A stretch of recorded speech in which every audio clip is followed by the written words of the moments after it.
世界维吾尔代表大会保护受威胁人们组织东突厥散欧洲联盟和伊犁哈木头合体研究所于4月28日在德国慕尼黑的巴格里亚经济和能源部面前举行联合抗议活动。该示威活动预定于4月28日在德国总理默克尔与中国总理李克强之间举行的第6轮双边会谈期间进行。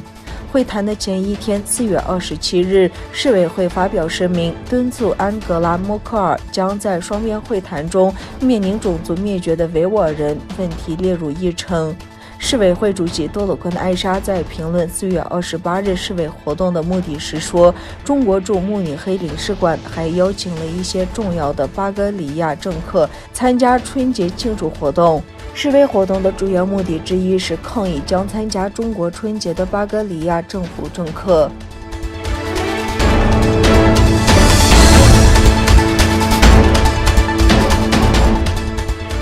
所谓新疆日报4月27日报道说，今年第一季度从东突厥散输送到中国的电量比去年同期增加了近1倍。根据报道，今年第一季度，所谓新疆电网从东突厥散向中国东部地区的输电量达到了293亿千瓦时，比去年同期增长了42%。其中，新能源发电能量为75亿千瓦时，约占第一季度出口总电量的25%。报道称，输电量增加的原因是东中格尔、安徽南部特高压衡亚输电项目迅速投产，同时采取一系列措施提高东突厥散到中国的输电量。尽管中国在东突厥散争夺资源和能源已有很长的历史，但最近在搜索、开发和搬迁方面的努力却有所增加。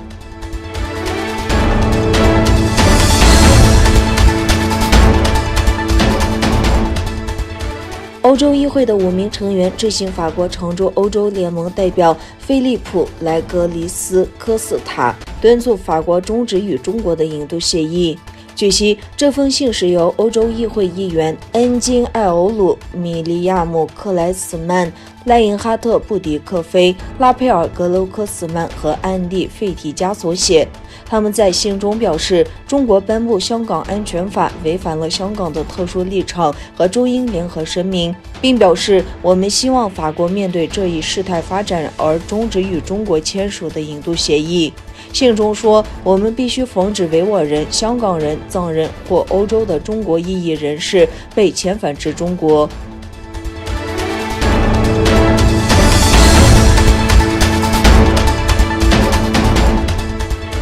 中国电信设备巨商华为公司公布的2021年第一季度业绩报告显示，公司运营收入大幅下降。分析人士们说，美国实施的制裁措施继续在抑制华为的运作。华为星期三发布的报告显示，公司第一季度的收入达1522亿元人民币，比去年同期大幅下滑16.5%，称这与去年11月公司出售荣耀手机品牌有关。公司承认2021年对华为来说仍是充满挑战的一年，表示公司会积极面对考验，继续努力解决制裁下的供应连续问题，持续为客户创造商业价值。时任美国总统特朗普指责华为公司配合北京当局的要求，通过其通讯产品窃取美国和盟友们的信息。2019年下令对华为实施的出口管制，禁止公司从美国获得关键的技术，从而削弱了华为公司自行设计芯片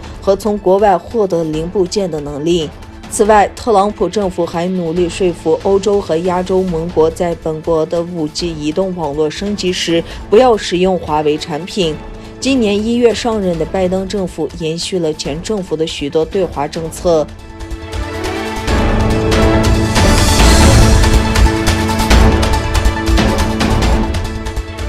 日本对中国公布间隔诸岛测量地形图的决定表示抗议，强调对这些岛屿的主权不受任何影响。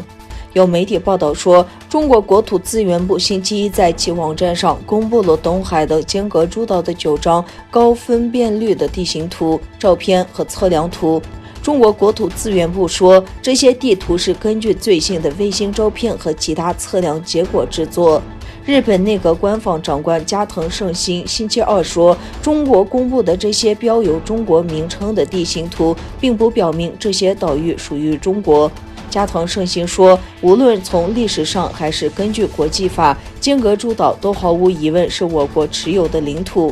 即使中国对尖阁诸岛和周边地区进行了测量并公布了结果，都不会改变这一点。